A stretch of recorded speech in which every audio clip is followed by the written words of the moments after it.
بە پێ و هەواڵانی کە بڵاو کراوەتەوە لە رادیۆ سەراسەریەکان رادیۆ زەمانە BBC هەروەها بیستومە لە کەسانێکی تر لە ڕۆژی 29 مانگی ڕابردوو ئەیپریل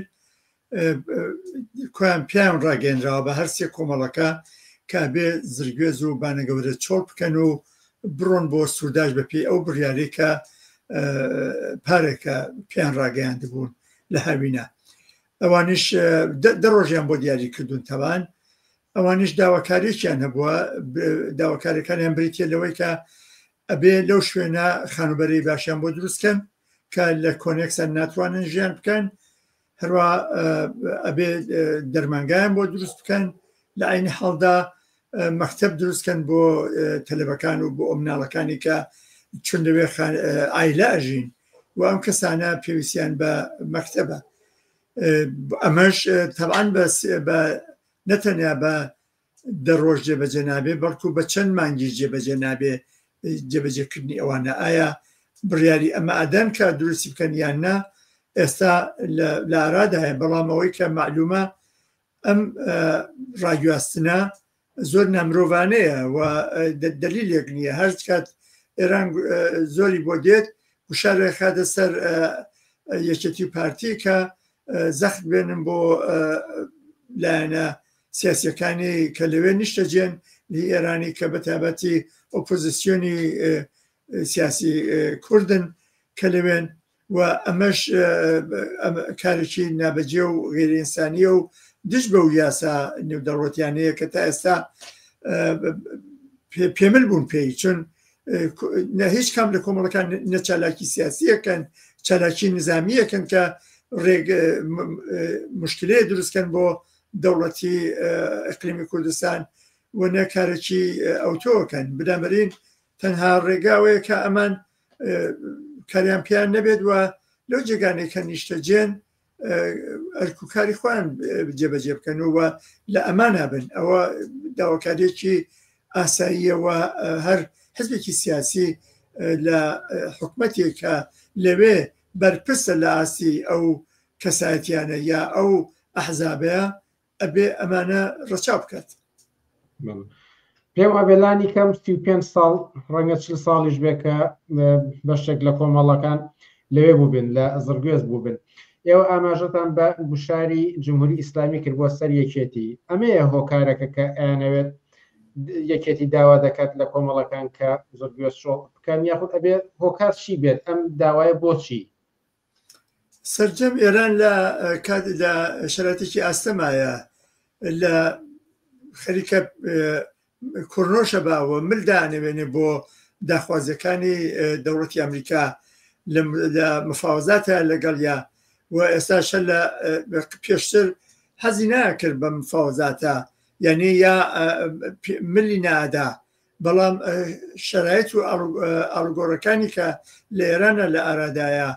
باری بارودۆخی ئاستەمی ئابوووریەکەی کە ناتوانێت نەوت بفرۆشێ و فشاری لەسرە و لەولاتر هەڵچوونە جەماوەریەکانی کە لە چەند ساڵی ڕابردووە لە ئێرانە لە سێ قۆناغا ڕوویدا و هەر کامەی بەهێزتر هاتنە مەیدان و بەشێک لە حاکمیەتی جمهوری کۆماری ئیسلامی هێنایە لێرزین و لە عینی حاڵدا کۆمەڵانێکی هەرچی زیاتری خەڵکی کرد بە دژی حکومەتی ئێرانە و لێ ڕاپەڕین و تەنانەت سەنگەرهایەکی زۆر باشیشیان فەتح کردوە لە ماوەیە بۆ نمونە لە ئاخێزی چەند ساڵی ڕابردووە کە بە ئاخێزی جەماوەری دوای کوشتنی ژینایە مەحسای ئەمینی بەناوبانگ بوو لەوەخا ژنان دوفاکتۆ سەرکەوتنێکی باشیان بەدەستێنا و توانیان حکومەت وادار بە پاشەکشێ بکەن و تەنانەت ئەو یاسانەی کە مەجلیس تەسویبی کردبوو و دابووی بە دەوڵەت کە جێبەجێیان بکە دەوڵەت نەتوانی بچێتە مەرحەلەی ئیجراییەوە و بە ئیجرایان بکات لەبەرەوەی کە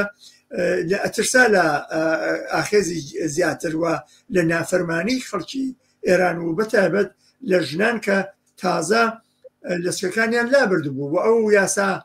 کۆنەپەرستانەی حجابیان بە شێوەی دووفاکتۆ ڕەت کردبوو ملیان نەئادابەوە. هەموو ئەمانە شرایطی کۆماری ئیسلامی خستۆتە وەزعیەتێکی ئاستەم زەعیف و لاوازەوە کە ناوێرێکە لەوە زیاتر جەخت بێنێت. ئێستاش بەردەوام خەریکی ئەعدامە، بەڵام ئەوەی کە ئەی هەوێت دووبارە ئۆپۆزیسیۆنی کورد لە کوردستانی عێراقا بخاتە ژێر فشار بەشێکە لە ئەو فشارانەی کە لە ماوەی چەند ساڵی ڕابردووە بە پێی هەر دانووسانێک لەگەڵ دەوڵەتی مەرکەزی عێراقا ئەیکات و لە شەرایطێکە کە وەزعی ناوخۆی خراپتر بێت بۆ ئەمان ئەو جەختەیە هێنێت کە ئەوان وادار بۆ بکەن کە باری ژیان و ئەمنیەتی ئەو حزبە نیشتەجێیەی کە لە کوردستانی عێراقان لە کۆمەڵەکانەوە بگرێت تا دیموکرات ئەوانە زۆرتر فشاریان بۆ بێنێت کە بەبڕای ئێستاش تۆزە زەحمەتە بە قسێ بکەن هەرچەند دەڵێن دەوڵەتی مەرکەزی عێراق ئەم زەختەیە هێنێت بۆ حکومەتی هەرێم، بەڵام هەر کامێکیان بێت ئەبێ لە ئاسیانە مقاومەت بکرێەوە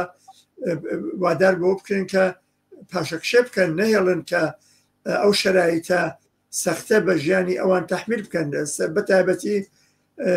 سوورداش بەو ئیمکاناتە خراپەوەی کە هەیەی و بە خەڵکی ژیانی سەدان نەفەر نایە بەتایبەتی ئایلە و منداڵ، ئەمە ئەبێت کارێ بکەن کە نەهێڵن. دیارەچێتە سەر وەڵامی ئەو پرسیاری کە من ئەمێ بیکەم و لێرە و لێ بیستومە و ئێستاش بینەرێک هەمان پرسیار دەکە کاڵێ جیاوازی چییە ئۆپۆزیسیۆنی ئێرانی ئەگەر لە زەردوێز بێت یاخود لە سوورداش بێت چی جیاوازێک لە نێوان ئەمانەدا هەیە؟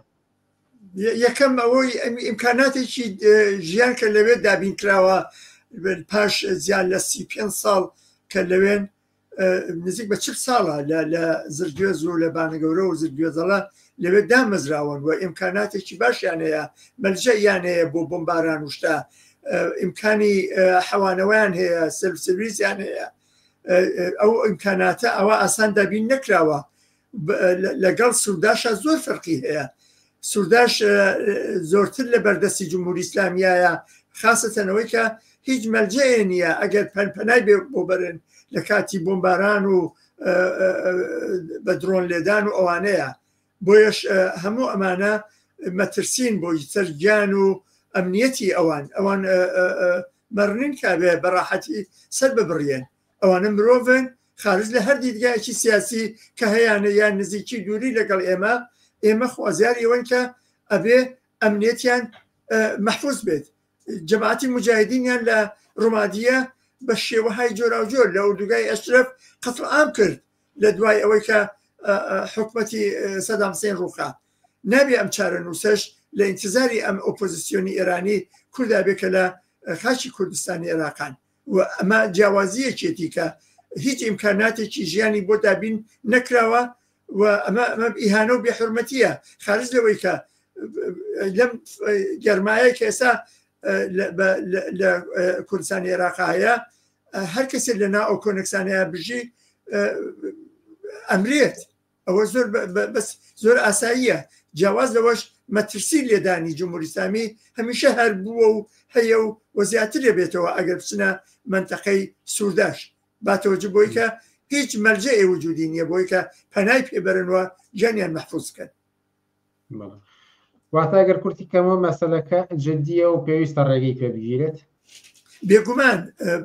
ئەوەڵەن لە دە ڕۆژە هیچ کەم لەو ئیمکاناتە دابین ناکرێت. ئەگەر حکومەتی عێراق جددیە یا حکومەتی هەرێم و قەسی ئیهانەکردن و نائەمنکردنی ئاستی ژیانی ئەوان نییە،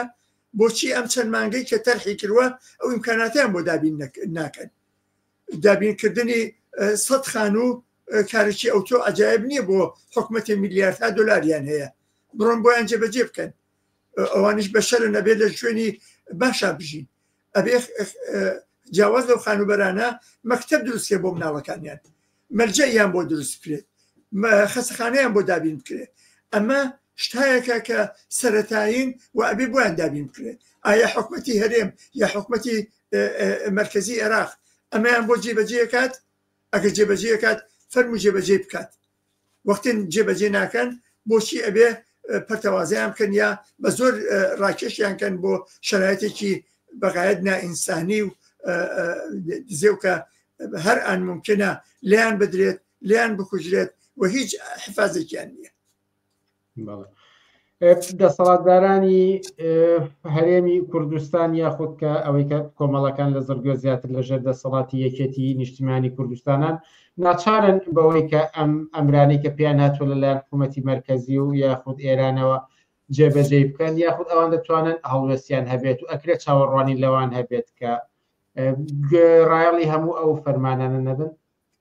ناتوانن لەلایەکە ئەوان خۆ ناکرێت شەڕیان پێ ناکرێت لەگەڵ یەکێتی نیشتمانی یا لەگەڵ پارتی ئێستا ئەوان لەژێر دەسەڵاتی منتەقەی ژێردەسەڵاتی یەکێتیان شەڕیان پێ ناکرێت مەجبورن کە ئەمڕۆ بەسبەیان پێ بکەن یا بە تکاو ڕجا کاتێکی زیاتریان لێ بەربگرن و پێملیان کەن بەوەی کە داخوازیەکانیان دابین بکەن چ شتێک هەیە نازیان هەیە و زۆریان نییە ئەمە شەرایەتێکە بەسەریانەدا ئاسەپێنن بۆ یەشتێکی لەو شتانەی کە ئەبێ هەڵوێستی جەماوەری خەڵکی کوردستانە کە جەخت خەنە سەر یەکێتی نیشتمانی کە نەهێڵن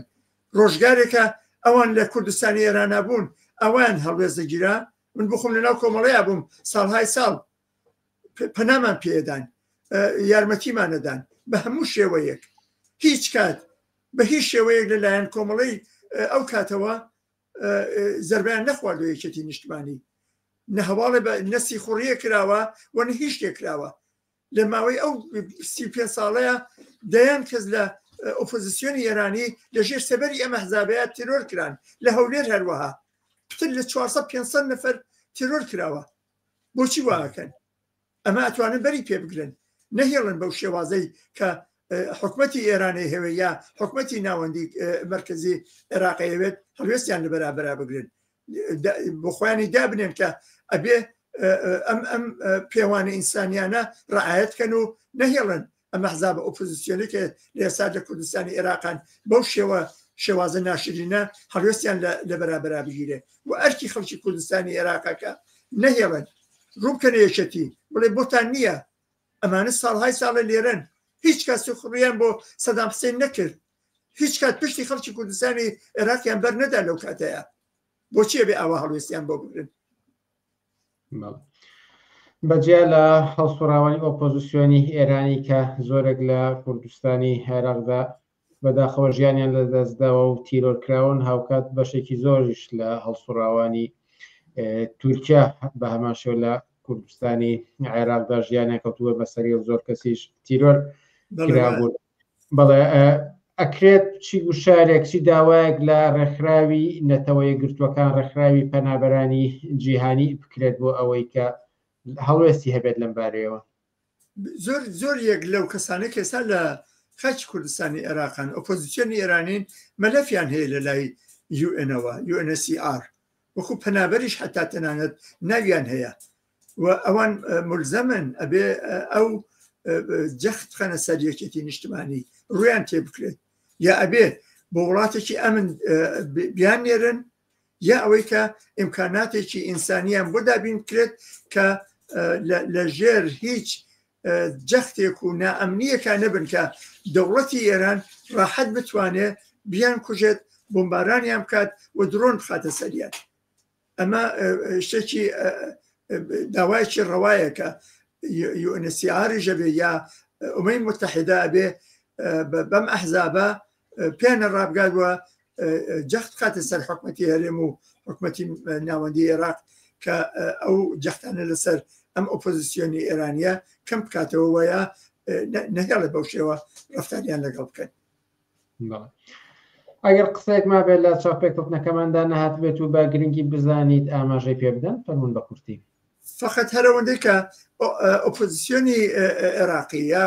ئەحزاب و سازمانە چەپەکانی عێراق جملە حزبی کۆمونیستی کرێکاری کوردستان یا ڕێکخراوە کرێکاریەکانی ئەوێ ئینسانای شەرافەتمەندی ئەوێ لە سلەیمانی لە هەڵەبجە لە هەموو شوێنەکان ڕووبکەنە حکومەتی هەرێم و بەتایبەتی یەکێتی نیشتمانی کە دەست لەم جەختە هەڵگرێت و بەس کات یۆلمسی ئێران نەکات و واز بێنێت لە فشارهێنان بۆ ئۆپۆزیسیۆنی ئێرانی و جێگە و ڕێگایەکی ئەمن و ئاسایی و شاوی ئینسانیان بۆ دابین بکەن لە هەر شوێنێکە قەرارە ڕاگوێزرێت.